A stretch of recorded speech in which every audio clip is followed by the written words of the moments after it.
Hello everyone, welcome to clinical knowledge and medicine. आज इस video में मैं बात करने वाली हूँ अबॉर्शन। लास्ट वीडियो में मैंने बात की थी एमटीपी किट के रिगार्डिंग। एमटीपी किट में जो मेडिकली हम अबॉर्शन करवाते हैं बाय यूजिंग पिल्स। कौन सी पिल्स हम यूज़ करते हैं? माइफ्प्रिस्टोन एंड मिज़ोप्रोस्टोल। मैंने बताया था कि ये जो दोनों पिल्स हैं ये बॉडी पे कैसे एक्ट करती हैं और किस मैकेनिज्म के थ्रू ये अबॉर्शन करवाती हैं। उसके बाद आप लोगों के कॉमन कमेंट्स थे कि हमें कैसे पता चलेगा अबॉर्शन कंप्लीट हुआ, अबॉर्शन इनकम्प्लीट हुआ, कौन से साइन एंड सिम्टम्स आएंगे जिससे हम ये डिसाइड कर पाएँ। सो आज की वीडियो में हम बात करेंगे कि इनकम्प्लीट अबॉर्शन के क्या साइन एंड सिम्टम्स रहेंगे, कंप्लीट अबॉर्शन के क्या साइन एंड सिम्टम्स रहेंगे एंड हमें किन किन साइन एंड सिम्टम्स पे अपने हेल्थ केयर प्रोफेशनल से कंसल्ट करना चाहिए और गायनेकोलॉजिस्ट से कंसल्ट करना चाहिए। सो वीडियो को पूरा देखिएगा। होप सो आपके 90% क्वेश्चंस के आंसर आपको मिल जाएंगे। Let's start. When does bleeding start? What are the science of complete abortion? What symptoms can indicate incomplete abortion? When bleeding stops?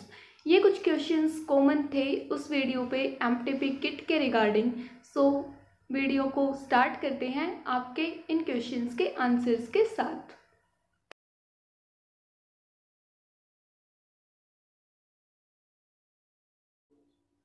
Firstly हम बात करेंगे इनकम्प्लीट अबॉर्शन। इनकम्प्लीट अबॉर्शन के कुछ साइंस रहेंगे। First one is persistent bleeding. जब भी menstrual cycle होती है तो एक ड्यूरेशन के लिए ब्लीडिंग होती है।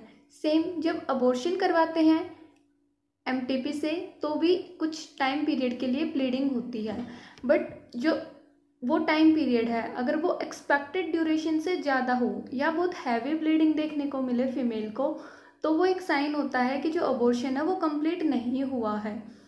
Second is persistent pregnancy symptoms. जब एक फीमेल प्रेग्नेंट होती है तो कुछ सिम्टम्स देखने को मिलते हैं such as breast tenderness, nausea, fatigue. अगर ये सारे सिम्टम्स मेडिकल टर्मिनेशन के बाद भी अगर देखने को मिल रहे हैं then it also indicate incomplete abortion. Passing tissues. जब भी अबॉर्शन पिल्स लेते हैं उसके बाद जो भी प्रेगनेंसी के टिश्यूज़ होते हैं, प्रेगनेंसी का पार्ट होता है कंसेप्चुअल पार्ट, वो रिमूव आउट होता है बॉडी से। सो कुछ टिश्यूज़ और क्लॉट्स ब्लड के हैं जो वो रिमूव होते हैं। अगर वो प्रॉपर रिमूव ना हो पाए, कोई टिश्यूज़ या क्लॉट्स यूट्रस में ही रह जाएं तो वो भी एक साइन होगा इनकम्प्लीट अबॉर्शन का। नेक्स्ट साइन क्या रहेगा? Positive pregnancy test.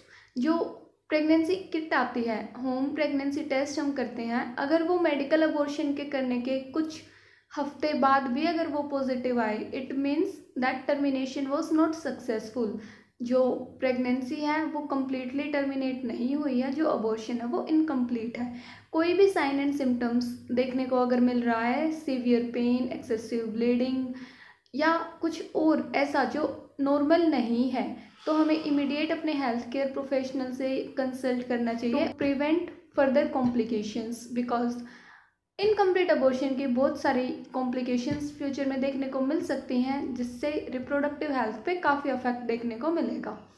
सो अब बात करते हैं कौन से वो साइंस हैं जो इंडिकेट करेंगे कि अबॉर्शन है वो कंप्लीट है। First one is bleeding. जो मेडिकल अबॉर्शंस होते हैं वो ब्लीडिंग करवाते हैं एंड जो मेंस्ट्रुअल ब्लीड होता है उसके कंपैरिजन में जो ब्लीडिंग होगी वो थोड़ी ज़्यादा होगी, बट जो ब्लीडिंग है वो वेरी करेगी। कैसे? मेंस्ट्रुअल जो ब्लीडिंग होती है वो भी एक फीमेल में दूसरी फीमेल से वेरी करती है। किसी में 3 दिन के लिए होती है, किसी में 7 दिन के लिए होती है। सेम ऐसे ही पिल्स लेने के बाद भी जो इंटेंसिटी और जो ड्यूरेशन है ब्लीडिंग की वो फीमेल टू फीमेल वेरी करेगी। Second one is cramping. Cramping एक कॉमन साइड इफेक्ट है मेडिकल अबॉर्शन का, बट क्रैम्पिंग में क्या रहेगा? जो अबॉर्शन जब स्टार्ट होगा तो क्रैम्प्स ज़्यादा होंगे, बट जैसे जैसे अबॉर्शन कंप्लीट होता जाएगा जो क्रैम्पिंग है वो भी डिक्रीज होती जाएगी। Expulsion of pregnancy tissue. जो प्रेगनेंसी टिश्यू है वो कम्प्लीटली एक्सपेल आउट हो जाता है कंप्लीट अबॉर्शन में and after that bleeding stop हो जाती है। नेक्स्ट वन, जो ये साइंस थे ये डेफिनेटिव साइंस नहीं है कि अगर सिर्फ ये साइंस देखने को मिले हैं तो इसका मतलब है कि अबॉर्शन 100% कंप्लीट ही हुआ है। विदाउट मेडिकल इवेल्युएशन हम नहीं बोल सकते कि जो अबॉर्शन है वो इनकम्प्लीट है या कंप्लीट है। रिस्क रहता है इनकम्प्लीट अबॉर्शन का, जिसको फर्दर इन्वेस्टिगेशंस की नीड होती है और follow up medical care and post abortal assessment की रिक्वायरमेंट होती है। सो मेडिकल अबॉर्शन को ये बताने के लिए कंप्लीट है या नहीं, एक प्रॉपर फॉलोअप लेना चाहिए गायनेकोलॉजिस्ट से, एंड सो दैट इन्वेस्टिगेशंस के बेसिस पे हम डिसाइड कर सकें that abortion is complete. Otherwise incomplete abortion है वो रिप्रोडक्टिव हेल्थ के लिए एक रिस्क होता है। अब नेक्स्ट बात करते हैं कि कौन से जो मेडिकल इन्वेस्टिगेशंस हैं वो बताएंगे हमें कि उन मेडिकल इन्वेस्टिगेशन से हमें पता चल जाएगा कि अबॉर्शन की जो प्रोसेस है वो कंप्लीट हुई या नहीं। क्लिनिकल इवेल्युएशन, अबॉर्शन के बाद जो भी गायनेकोलॉजिस्ट होंगे या हेल्थ केयर प्रोवाइडर होंगे वो एग्जामिन करेंगे सर्विक्स को, एंड कोई रिमेनिंग प्रोडक्ट ऑफ कंसेप्शन है या नहीं, उसके बेसिस पे वो डिसाइड करेंगे दैट अबॉर्शन इज कंप्लीट और not. Next one is ultrasound. Ultrasound एक कॉमन डायग्नोस्टिक टूल है प्रेगनेंसी को डिटरमाइन करने के लिए भी और अबॉर्शन को डिटरमाइन करने के लिए भी। सो अल्ट्रासाउंड पे अगर कोई फिटल टिश्यूज या प्रोडक्ट ऑफ कंसेप्शन देखने को मिलते हैं it means that abortion is incomplete. But ultrasound पे हमें कोई भी फिटल टिश्यू या प्रोडक्ट ऑफ कंसेप्शन नहीं देखने को मिलता है, इसका मतलब है कि जो अबॉर्शन है वो कंप्लीट हुआ है। Third one is blood test. Blood test में क्या रहेगा, एक हार्मोन होता है हमारी बॉडी में HCG, ह्यूमन कोरियोनिक गोनेडोट्रोपिन। इस हार्मोन में के जो लेवल्स हैं वो प्रेगनेंसी में इंक्रीज होते हैं। तो हम इस हार्मोन्स के लेवल्स को मॉनिटर कर सकते हैं। अगर इस हार्मोन के लेवल HCG के लेवल्स अगर प्रेगनेंसी के कुछ टाइम बाद भी लो नहीं हुए हैं, इसका मतलब है कि कुछ कंसेप्चुअल प्रोडक्ट्स बॉडी में हैं जिसकी वजह से हार्मोन्स के लेवल डिक्रीज नहीं हो रहे हैं, that means abortion is not complete.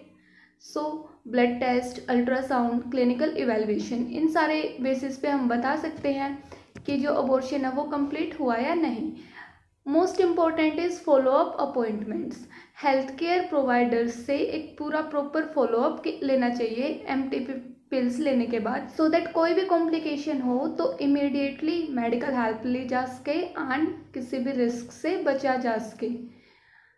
So MTP kit लेने के बाद बहुत इम्पोर्टेंट होता है फॉलोअप अपॉइंटमेंट्स, एंड अपने रिप्रोडक्टिव हेल्थ को मेंटेन करने के लिए खुद से जज ना करने की बजाय किसी भी गायनेकोलॉजिस्ट या हेल्थ केयर प्रोफेशनल के सुपरविजन में ही अपनी जो अबॉर्शन की प्रोसेस है उसको करवाना चाहिए, so that in future reproductive health को प्रॉपरली मेंटेन करके रखा जा सके। होप सो आपके आंसर्स आपको मिले होंगे। For more videos keep watching clinical knowledge and medicine, share and subscribe our channel. Thank you.